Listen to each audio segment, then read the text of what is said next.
Welcome to Moving to the Cloud Securely with Intelligent Automation, a webinar brought to you by IBM and Cloud Raxak with a featured guest speaker, Forrester. My name is Russ Schaefer, and I'm from Cloud Raxak. I'll take you briefly through the speakers and the agenda.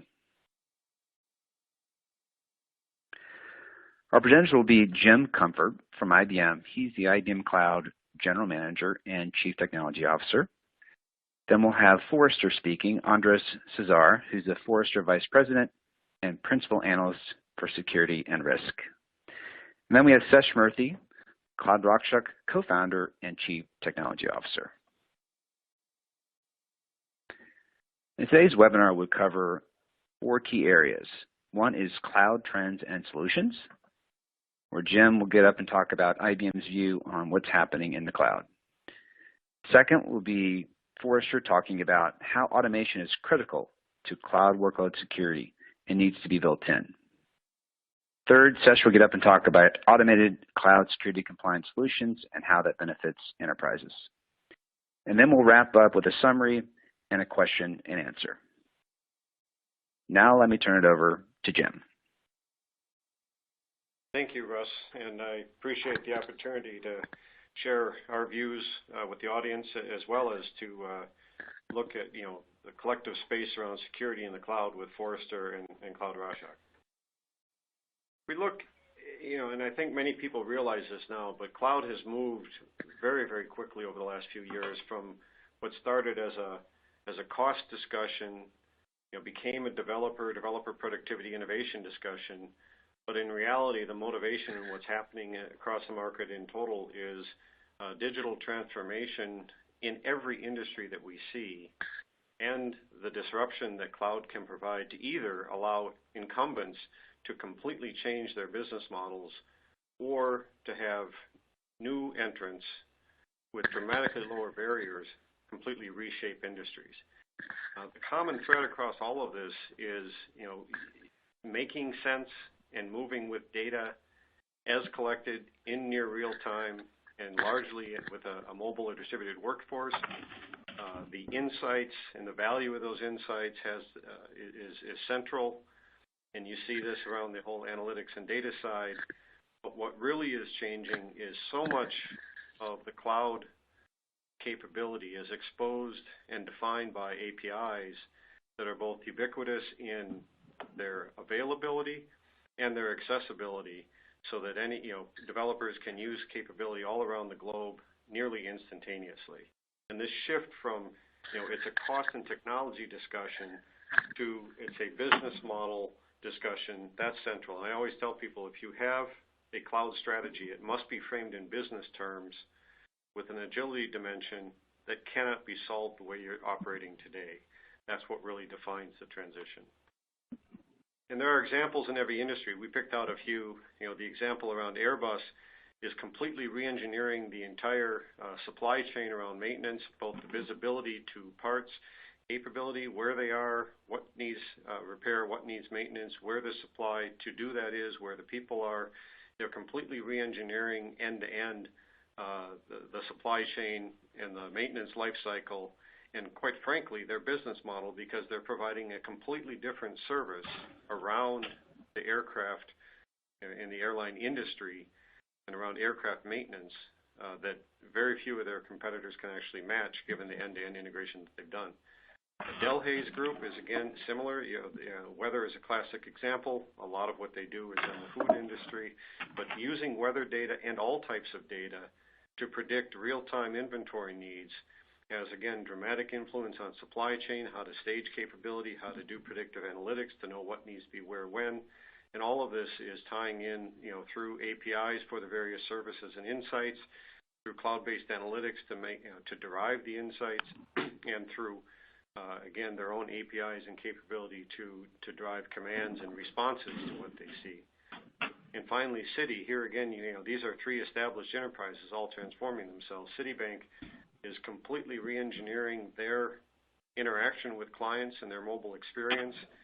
They're not only developing and creating new capability, but they recognize that the innovation in many cases for cloud would come from outside of Citi, and they've developed entire new models and mechanisms to tap into those external developer communities to help and enhance and enrich the experiences. So about business transformation, it's about fundamentally re-engineering processes across their domains.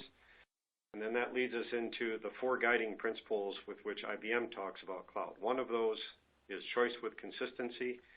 And in fact, let me pause. Underpinning all of this is our belief that by definition, most cloud implementations, and there's plenty of market data on this now, will be hybrid implementations. That is not a statement of protecting the past. It's not a statement that people want that as a destination. It's more a view of the reality that cloud things are still measured in quantities of 1 to 10 billion. The industry that we're serving and transforming that those examples all came from is 800 billion to a trillion. You have multiple orders of magnitude of transformation that need to occur through time. So there'll be a long period of time where the two worlds have to interact.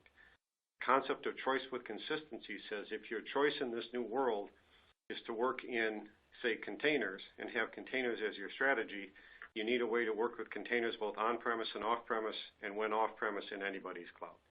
Choice with consistency if you want to work in a VM world, in a VM virtual machine-based world, could be VMware, and that leads to a part of what we're going to discuss here, which is how we have enabled the entire VMware software-defined data center suite to exist off-premise as it does on-premise and simplify that connectivity. If your choice is OpenStack or some other, or if your choice is at a platform as a service level, the same principle holds. Enterprises need a way to manage their hybrid estate, and they need to have some level of consistency with what's on-prem and off-prem to do that efficiently. DevOps productivity, which is not the central for today's discussion, but DevOps productivity is tied into the transformation I was describing. This is about the tools and the capability. It's about the ecosystem, and it's about the training and the cultural change for people to fundamentally transform the rate and pace with which they create new capability, and to do so in a way that assumes and inherits or implies the management and security frameworks associated with that. Industrialized hybrid cloud is the concept really at the center of today's discussion. And this is about, okay, if we accept the premise that there will be this need to connect multiple on and off-premise capabilities, you need a way to do that such that it's consistent and manageable, that you can have governance across that and a security model across that from an enterprise perspective. It can't be ad hoc. It can't be every team making it up. And you need to provide tools that make that easy for people to bring together at many levels. And finally, just as I talked about analytics as the core of what's behind many of these transformational business process transformations in cloud, our belief is that making the analytics accessible, driving that beyond traditional analytics into the cognitive capabilities, and making that an inherent part of how you deal with all of the different data sources made available to you is an inherent part of cloud. Again, where we think of APIs not just as a control mechanism, but also as an information source. They become key to feeding this analytic engine. If we go just a little bit deeper, now we'll jump into more of the security. Industrialized hybrid cloud has an integration thought. It has thoughts on management, visibility, and control, and certainly on security.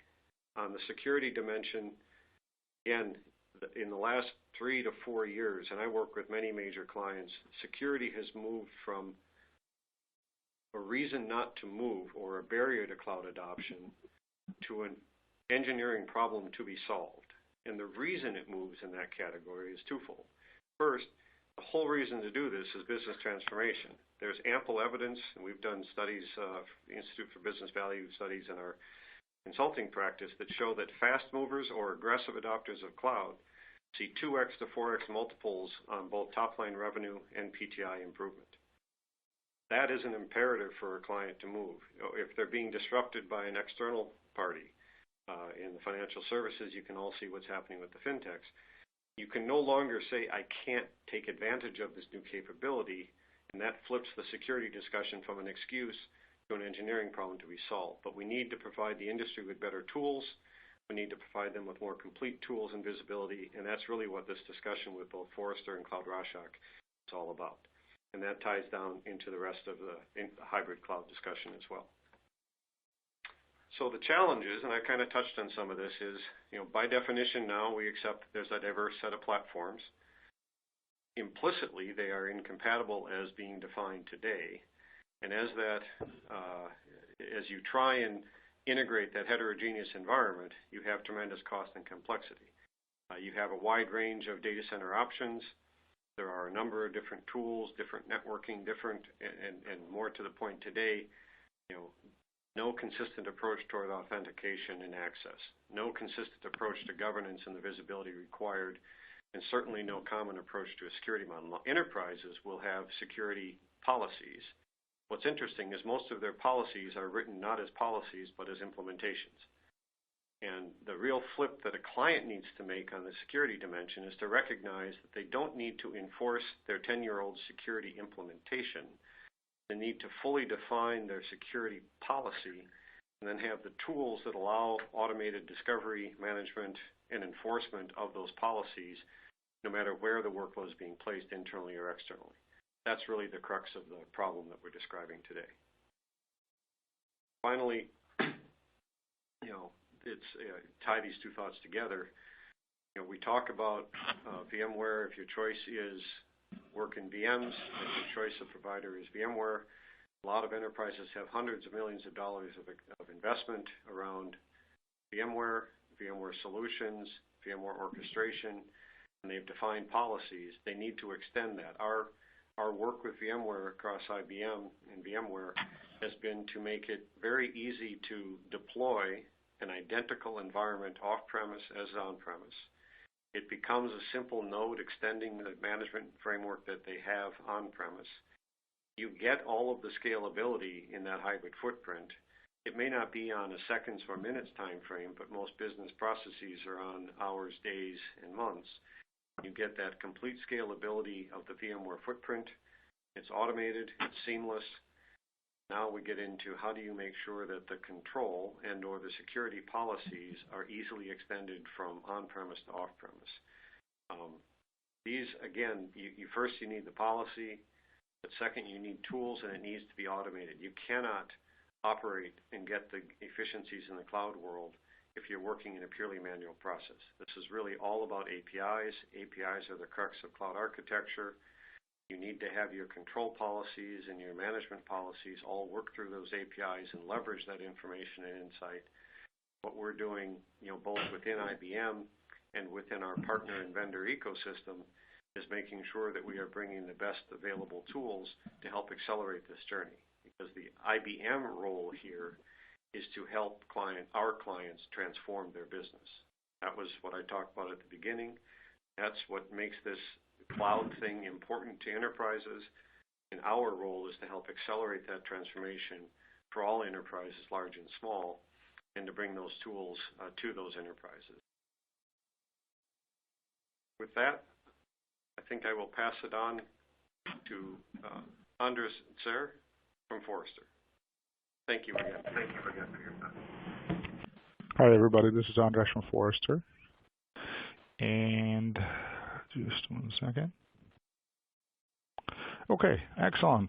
So today I'm going to talk about some of the challenges and best practices in cloud security. So really diving in really quickly. We see that basically workload security and automation of workloads configuration is a very, very important element in today's market. So let's take a look at why this is that way. We see our enterprises and CISOs basically struggle with the cloud to a great degree. Obviously, the enterprise is trying to move to the cloud, and the cloud absolutely offers irresistible benefits. So that's number one in the upper left-hand corner.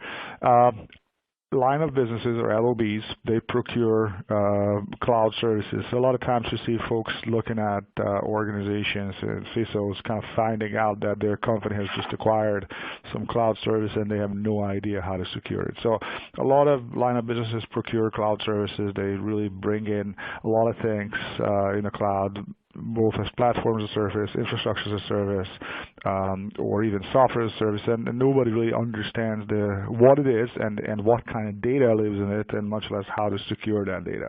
So that's really a problem. Obviously, number 3, the CISO, Chief Information Security Officer, cannot say no all the time, right? So you kind of have to transition from the department of NO to the department of KNOW, really understand basically why you're moving to the cloud and how you enable that transition. And then basically the cloud changes all the time, so that really means that you have a lot of uncertainty, a lot of evolution as well in the cloud, and you have to actually allow the cloud security infrastructure to actually secure that ever-changing landscape, and shooting at a moving target is really difficult exercise. And number 5, obviously, security is constantly struggling to try to reduce the cloud security risks. A lot of times we see people saying that, hey, you have to do certain cloud security measures by certain solutions like cloud workload security or cloud security gateways types of solutions, just for us, this company, to just consider transitioning to the cloud. So that's because of data protection concerns. So these are all issues that we see out there in terms of problems. Obviously, the key general challenges, so more like perceptional challenges around cloud security, are most customers still perceive the cloud, although there is some change to this, as less secure than on-prem deployments. But the reality of the story is that if you are a small or medium organization, the way you could secure your cloud workloads will be much better than whatever you could have ever achieved doing in-house or on premises. So again, using a professional cohort of people to provide cloud services and cloud security services is just much more reliable. Some or a lot, depending on how you look at it, cloud providers do not cover security at all. So basically, it's a bring your own security component type of approach from a lot of cloud platform providers, cloud providers. They just don't really care about basically anything but beyond physical security. Multi-cloud deployments are definitely proliferating. We have a little bit of everything is definitely a reality of cloud out there. So, and threat detection is absolutely not optional. It has to be built in. So if you see any kind of unusual patterns of access in the environment, or people are not accessing the workload in a way that is really in line with what you typically see in that environment, you have to be able to detect those anomalies in behaviors and really respond to those, investigate them, and really intercept those behaviors in real time. And again, we all know that lateral movement, data exfiltration are huge risks. Nobody wants to lose their data in an environment. So some of the challenges in terms of processes, right? You have to have consistent policies, and they're a must at the time you bring up the workload, and you cannot really do that without automation. You really cannot manually go ahead and start configuring tens, hundreds, or thousands of guest operating systems, config files all over the place. It's just not scalable and not even doable. Remediation of security compliance is impossible without automation. So if you are subject to SOX, HIPAA, GLBA, and then you can name any 3 to 4 letter acronym here, really security compliance is very difficult, if not impossible, to really achieve without some level of automation. Obviously, some ownership challenges that we've seen is that the end users demand the same user experience. So the ease of use for end users has to be the same. You cannot control those end users. They have to. Your cloud security solutions need to be absolutely transparent to the end users. Inconsistent control. You don't really own anything. On many platforms, the only thing that an end user organization has access to the guest virtual machine ownership. You may be able to do administration work in that guest virtual machine, but basically at the hypervisor level or at the hardware level, you will not be able to do really anything. Elasticity, so basically not all servers are steady state, not all servers are running all the time, is a very important problem. And then you got the scalability problem, right? You sometimes responding to a spike in the load, you may be running hundreds of servers, and sometimes that if the load goes basically low or decreases, you have to cut back and cut down on the number of servers. That's the whole benefit of using the cloud. And then you have to only secure maybe a handful of servers. So how do you make sure that those stale servers are not basically just staying out there, running some workloads that may be used as jump boxes or springboards for hackers that are trying to steal your data is a very important thing. So you got a highly variable server counts. And then portability, the more the same controls work everywhere, the better off you are. So the more you're able to really secure the environment. So some of the technical challenges and vendor selection guidelines that we've seen for cloud workload security is coverage for both infrastructure as a service, so cloud platforms, cloud service providers, as software as a service. Data protection is absolutely always key. Making sure you're able to encrypt the data, understand the governance around the data is very important. Network security, how you actually connect your on-premises workloads to cloud workloads is always a problematic area. Really how you set up virtual networks in the cloud, and network segmentation is something that we get a lot of questions about. The log integration, same or secure analytics integration. If you have a cloud-based or on-prem secure analytics platform, how you integrate the cloud service provider logs as well as the guest virtual machine operating logs and application logs with that, or firewall logs is also an important element here. BCDR, business continuity and disaster recovery. We've heard a lot of concerns about people not being entirely sure where the cloud provider actually backs up, all the virtual machines and all that content, because you can definitely lose the information that way. Maybe it's not the most up-to-date information that you lose, but if it's an offline storage, you really have to understand how it's being stored. Identity and access management, IAM and privileged identity management, PIM, very important areas. This is all about how you actually represent your users and administrators to the cloud workload. How do your users authenticate to that cloud workload? Maybe they be business users, developers, or administrators. And then obviously integration with existing tools like computer telephony integration, and really any kind of extract, transform, and load processes, how those work in conjunction with on-premises environments, how you move data, encrypt data, decrypt data is always a problematic thing. And then workload separation and multi-tenancy, again, is typically a big question.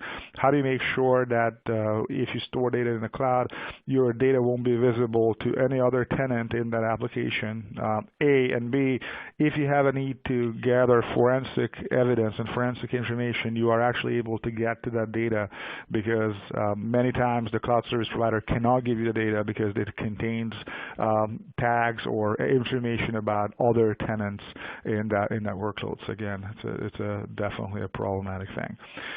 One thing is for certain, right, that even if you move your data to the cloud, if you are the custodian of the data and you transfer the data to the cloud, the liability for securing and protecting the data remains with you, i.e. the collector or the custodian of the data. So again, a big mandate out there for sure.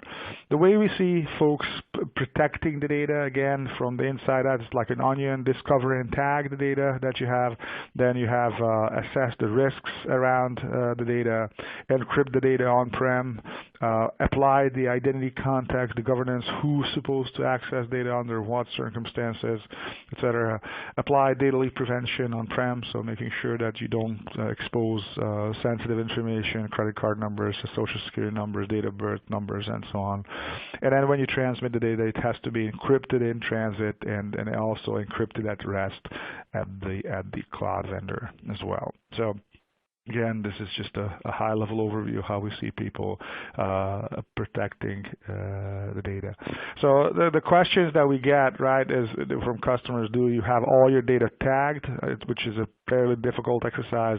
There's a lot of tools that allow you to do this, but still, it is to a great degree a manual activity. What kind of risks are around my data, both compliance as well as data loss types of questions?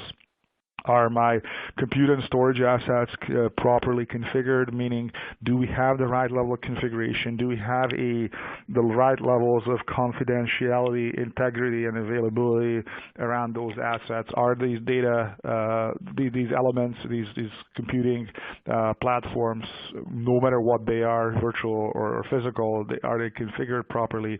Are you able to get to these data elements without basically bypassing any security controls? Things like network controls or privileged identity management controls or other identity management controls, or just even file integrity monitoring or intrusion detection and prevention. Is the data that you have adequately protected on premises, right? That's another question. A lot of times we see the cloud being used as a jump board or springboard for hackers to kind of penetrate your enterprise. You have to be able to protect the data on-prem.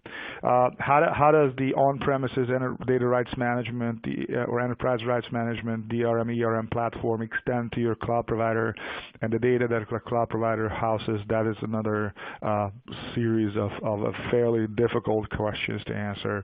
The key management, how do your keys extend to the cloud? If you have a key management solution already on premises, does that apply in the cloud, or you have to use something that the cloud provider gives you? Does your cloud provider allow you to bring your own encryption or key management capabilities? And really adding any kind of additional layers of encryption to cloud-based storage, mainly unstructured, but also we see structured questions as well. And how do you do this at a cloud service provider or infrastructure as a service level as well? So these are all very valid and important questions. And finally, I'd like to talk a little bit about our predictions. This is the crystal ball. In cloud security, we are seeing increased investment in cloud security, which is very interesting and important, because a lot of organizations say, hey, we are ready to the cloud, we are ready for the cloud, but only if we have enough evidence and tools and technologies that actually provide us with protecting our data, protecting our network security when we go to the cloud.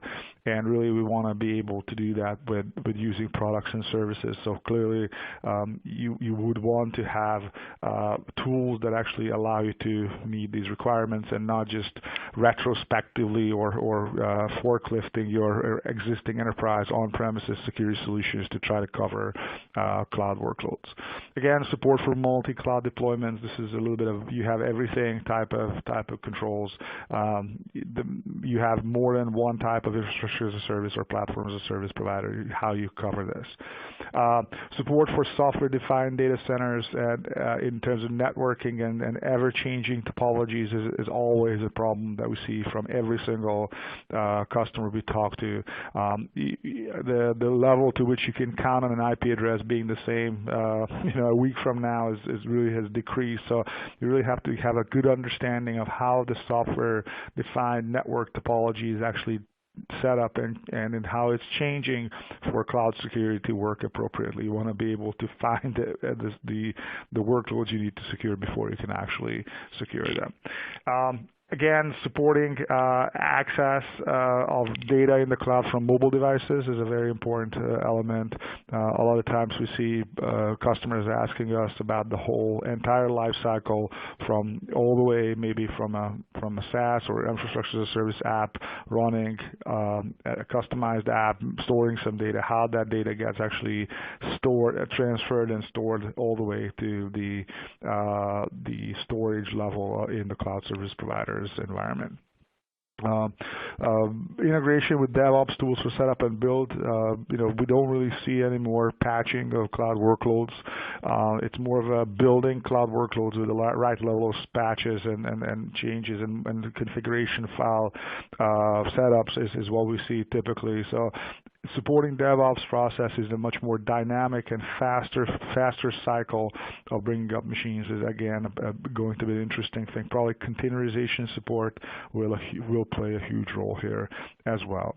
And then integration with existing security, audit, encryption is clearly something we're going to see more of. So the cloud platform providers, infrastructure as a service, and platforms as a service providers provide more and more capabilities in terms of IDS, IPS, so intrusion detection, intrusion prevention, host-based firewalling, some encryption. How you can work with these in terms of auditing, encryption, and so on is very important. How you can bring in those configurations into your centralized configuration management database is very important.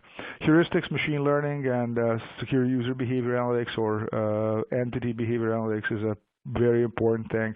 As I said, you cannot clearly define a giant rule table of 400 rules and hope that you'll be able to catch any kind of anomalies.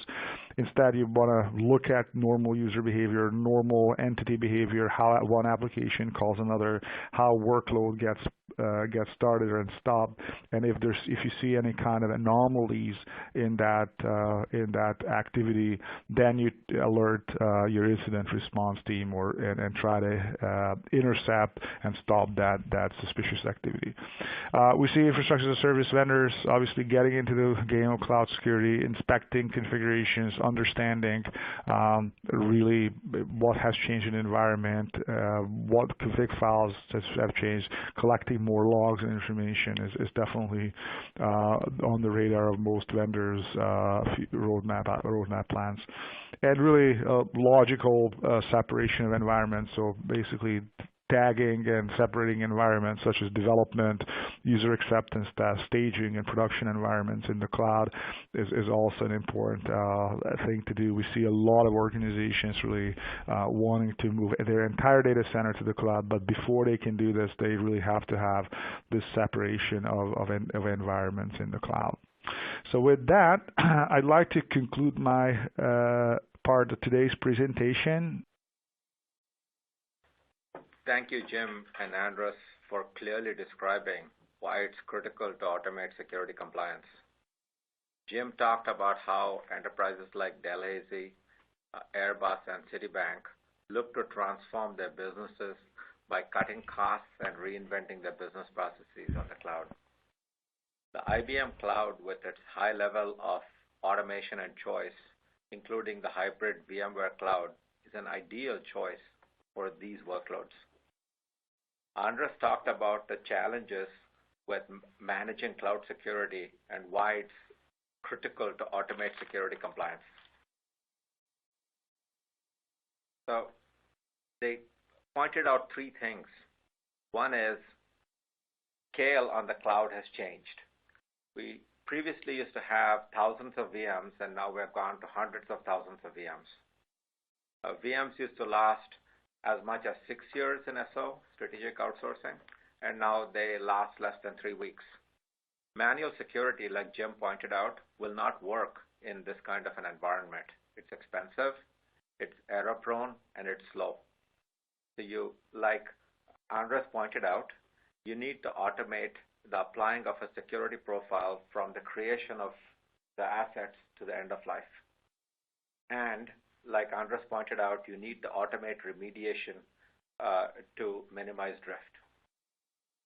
Second problem that has shown up is that the users have changed. previously used to have only IT users provisioning things, and so then applying the security policy was relatively easy. Now non-IT users like marketing and development provision VMs in the cloud. They're not experts in security compliance. They don't know what a security profile is, and they don't know how to apply it. So what needs to happen, like Andres pointed out, is that the tools need to enable these users to proactively apply, the keyword is proactively, apply a security profile seamlessly to the assets as they're provisioned. And the way to do this is by integrating with the service catalog, as we'll show you later, and by integrating with the DevOps tools, as we show you later. Third thing is, as Jim pointed out, hybrid is a reality. It's going to take a long time to move the large $1 trillion+ investment to the cloud. And so need to be able to consistently manage both on-prem and off-prem assets. To do this, you need to consistently apply a CISO-defined profile. Jim talked about this, that right now we have implementations, but we don't have profiles which can then be converted to implementations easily. We need to apply a CISO-defined profile to traditional IT, private, and public clouds. So let's show you how the Raxak Protect SaaS or appliance makes this seamless automation possible. First, like Jim said, it's important for the CISO to develop a machine executable security profile for the enterprise. Actually, it's multiple profiles that are created. And these can be created in Raxak Protect based upon the standard profiles provided by NIST and DISA. So you have a base to start from, and you can quickly adapt this to what needs to be done in your enterprise. So note that there's a difference between the declarative form in which the CISO looks at the profiles and the implementation which is done by Raxak Protect. So profiles can be tailored to the workload. Example, the app server will have a different profile from the database server, and you can have as many profiles as you wish. The Raxak Protect service applies this profile to assets both on the public cloud, the private cloud, and or traditional IT. Like Andres said, this is a critical issue to solve when you are moving to the public cloud and you have some of your assets in traditional IT and some of them on the private clouds. Cloud Raxak has made the application of this security profile seamless for both developers and for end users. So firstly, it is integrated the Raxak Protect service with catalogs like vRealize. Jim pointed out that this is an API economy. You need to integrate with APIs. We have a clean API for Raxak Protect that integrates with easily with service catalogs like vRealize. We'll talk about this later.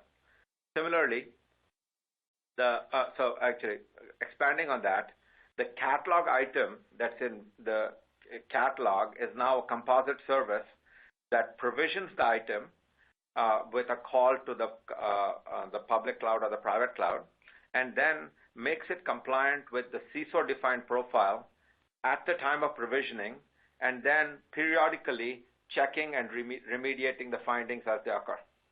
So all of this occurs with the single item that's selected from the catalog. Similarly, by integrating with the DevOps tools like Urban Code Deploy from IBM, it automates the task of security compliance. It's no longer the responsibility of the developer to figure out what security profile they need to apply and then how to implement it. The CISO defines the profile, and the implementation is done by Cloud Raxak, and the developer has just to call the API for the Cloud Raxak to apply the CISO-defined profile from the time of creation of the asset in development through test all the way through user acceptance tests to production, reducing the issues that come up along the way. Next, I'm going to show you a demo with a VMware system that's running on-prem and in the IBM Cloud. We set this up for VMworld a couple of weeks back, and I'll show you 4 things. First, how the Raxak Protect service is seamlessly integrated with the vRealize catalog, and this eliminates novice user risk, as I've described to you. Then, when this item is provisioned, how the CISO-defined profile is automatically applied to assets both on-prem and on the IBM Cloud. Thirdly, how the configuration tasks are run on provisioning, on startup, on schedule, and on demand. The on-demand is important, particularly after developers have updated a service, for example. And lastly, how remediation can be automated to minimize drift or can be done manually under change control. As Andres pointed out, end users should be able to use the tools that they are used to. We have done this by integrating the Raxak Protect Compliance as a Service with the vRealize catalog. On this chart, you see the vRealize catalog with the items in this catalog being composite services, provisioning a VM with a CISO-defined PCI-DSS profile, on-prem or off-prem. The user clicks on a service they wish to instantiate, and the combination of IBM, VMware, and Cloud Raxak automate the standing up of the VM and securing it. The user has a set of choices on the number of machines. They can instantiate 1 machine or 1,000, the amount of memory and the storage, but the CISO-defined PCI-DSS security profile cannot be altered or removed. Once they submit the request, in a few minutes, the VM or VMs are provisioned and the user is on their way. Let's take a look at how these assets are managed in the Raxak Protect console. As you can see, the VM that was created is already enrolled in the Raxak Protect service. And if we look at the server status, you will see that the machine is in compliance with the CISO-defined PCI-DSS profile. So let's walk through what the Raxak Protect service has done in the background. Firstly, all the VMs requested by the user are provisioned and in compliance with the PCI-DSS profile. This could have been 1 VM or 1,000 VMs. It just takes the same few seconds to instantiate the VM and to make it secure. This is exactly what you need to enable DevOps. If you try to do this manually, you need at least a day's turnaround to apply the security profile, and it's not possible to enable DevOps. The VMs are rechecked by the Raxak Protect service on a near continual basis on an interval that is chosen by the CISO, and the findings are automatically remediated to minimize drift. You therefore have ubiquitous compliance checking and remediation of all the VMs on-prem and on the cloud from birth to end of life. All this without the manual error, cost of manual operations, and the delay introduced by manual operations. So, Raxak Protect also provides audit-ready reports. In this case, we're showing a difference report between the VM as it was provisioned and after remediation. If you have a stack of these reports once a day for the entire month, it is painless to pass an audit. You can focus on your innovation agenda rather than having audits weighing you down. Now let's take a look at how the Raxak Protect tool enables a sysadmin to manually examine and remediate findings. Let's explore what the VM would have looked like without remediation. As you can see, over 40% of the configurations would not have met the PCI-DSS regulations. It turns out that this is not an exception. We have run scans for multiple customers. We had a fintech running at the cloud, and we also examined VMs for a highly security-conscious company where drift had piled up. We had seen things ranging from a very large number of world-writable files, including SQL queries, and null passwords being used for deployment. Without a tool like Raxak Protect to remediate this quickly, drift builds up. Let's look at some of these failures in some detail. The high severity findings are highlighted in red. There are 57 of these findings in this particular case. Let's look at a particular error, rule number 56025. The max number of authentication attempts permitted per SSH connection is 4, and the system has been set up so that the number of authentication attempts is larger than that. We can check on we can click the remediate button, and the rule is automatically remediated in the background. And it shows up in the list of rules that have been successfully remediated, as you can see here. We can look at the console log of how rule number 56025 was remediated, and it provides details of how the rule was checked initially, then the remediation was done, and lastly it was rechecked to be correct. Thus, Raxak Protect enables the sysadmin to manually examine the security profile of all cloud assets and to manually explore and remediate these findings. So, to summarize, let's take a look at one of Andres' key slides, the general challenges with cloud security. We have shown how integrating Raxak Protect with the service catalog eliminates novice user risk. We have shown how Raxak Protect can elastically scale in seconds to apply a CISO profile to a large number of VMs that are provisioned by the user or by DevOps tools.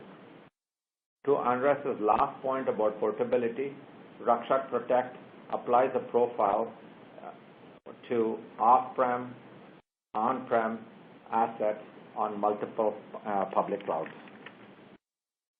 So, Raxak Protect enables a CISO to define security profiles per application using DSS as a starting point.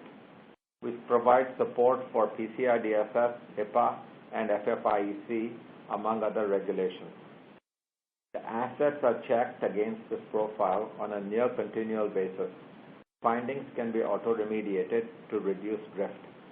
We provide audit-ready reports that greatly reduce the time and effort to pass audits. Integration with DevOps and with the service catalog reduces the non-IT user risk. Lastly, Raxak Protect is highly scalable and has an agentless architecture. It's available as a SaaS or as an appliance. To summarize, IBM and Cloud Raxak enable you to reduce costs and rapidly innovate on the cloud while staying secure. The reduction in cost comes about in two ways. Firstly, a reduction in cost of the IT operations. For example, instantiating an entire software-defined data center on the cloud in hours rather than in months. Secondly, Raxak Protect automates this cloud infrastructure security compliance and reduces the cost by 40 to 60%. Raxak Protect reduces the security risk by eliminating manual errors and ubiquitously applying a CISO-defined security profile both on and off-prem. You can demonstrate to your stakeholders that you're compliant, and you can then move on to the rest of your innovation agenda. Lastly, you can rapidly respond to market demands and innovate. The IBM Cloud can stand up an entire software-defined data center in hours rather than weeks or months.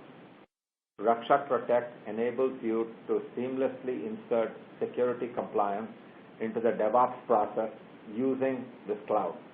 The net result is that you can innovate and meet market demand faster.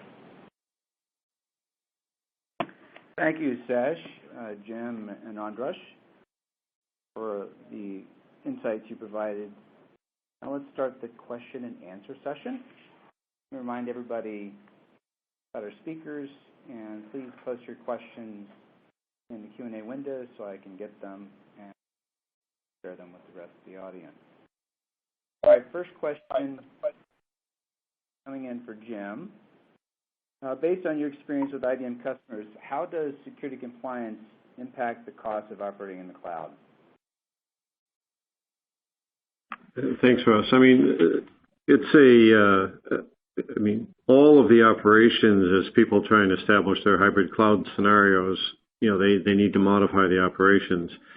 And security and compliance is, frankly, a significant element both in setup as well as in ongoing. And so, like all cloud elements, the more you can automate and have that be a sustained process without human intervention, the better. And I think that clients are still learning how to do that, and Raxak is really a helpful tool in that regard.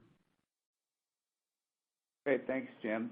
One other quick question for IBM again. Can you tell us more about IBM's solution for expanding my data center to the cloud? How do you actually shrink it instead of weeks and months down to hours? Looks like this caller is pretty intrigued by that. How do you do that? Well, in the context here around VMware, we're taking and partnering closely with VMware to take their entire software-defined data center suite and have that be an automated push-button deployment from a cloud implementation standpoint. And then once that's done, from a client standpoint, their same vControl, vRealize capability can be extended via NSX into that environment. So the environment can be set up in a few hours and either left that way or moved. So it's really about automating all of the deployment and then having consistency across on and off-prem so that the connectivity is straightforward. Excellent, Jim. Thanks for that. So I've got one for Cloud Raxak. So Sesh, can you tell us about how currently Cloud Raxak provides security profiles based upon the DSS STIGs? So how does that relate to finance, retail, and healthcare standards like PCI-DSS, FFIEC, and HIPAA? Thank you, Russ. So we provide standard profiles that are based upon the DSA Security Technical Implementation Guidelines. And then we have customized these for PCI-DSS, HIPAA, and other regulations. The CISO can take these profiles, either start directly with the DSA STIGs or with the profiles that are tailored to PCI-DSS, HIPAA, etc., and tailor them to what they need for the enterprise. Thanks, Ash. So, Andras, I got a quick question for you. Based upon your insights you gathered from various that you talked to and people in the industry, which industries are moving to the cloud now? If you give us some examples of those. And then part two, which are using automated cloud security properly? So if you give us some examples again, who's moved based on what you've seen? Part two, who's using your recommendations for automating cloud security? Sure. So, when we look at who's moving to the cloud, I'd say it's pretty much fair to say that almost all verticals, we can take inquiries on this from all verticals. I think the organizations that are moving fastest to the cloud are typically services organizations, healthcare. We see some, obviously the federal government is definitely cloud first, and some financial services. A lot of times though, people have preconditions, or if you will, kind of entry criteria to the cloud. So before you can transition to the cloud, your senior management will ask you, what are you doing to secure data, to secure the consistent configuration of your workloads? And so we see predominantly e-commerce companies, following what our recommendations. Have taken a lot of inquiries on automated cloud security from financial services as well as the insurance verticals as well. So everybody, but these are, everybody's trying to move, but these are the verticals that I just mentioned that are typically are the most stringent about the whole confidentiality, integrity, availability requirements in data in cloud workloads. Great, thanks, Andras. Quick question for Cloud Raxak again. For IBM business partners, how can they utilize Cloud Raxak to help clients migrate to the cloud, or is this only for enterprise clients? Sesh?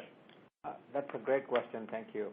So we designed Raxak Protect so that it can be used by business partners to provide services to their end customers. So we have multiple resellers who use Raxak Protect to provide services on the IBM cloud. And you can use it in two ways. Like Jim said, there is the initial setup, and then there's the ongoing management that has to be done. So one of the issues that customers have is, how do you set up a profile upfront that enables you to make your cloud workload secure? So the first thing that the business partner can do is to take the standard profiles, work with the customer to create profiles that are tailored to that particular customer.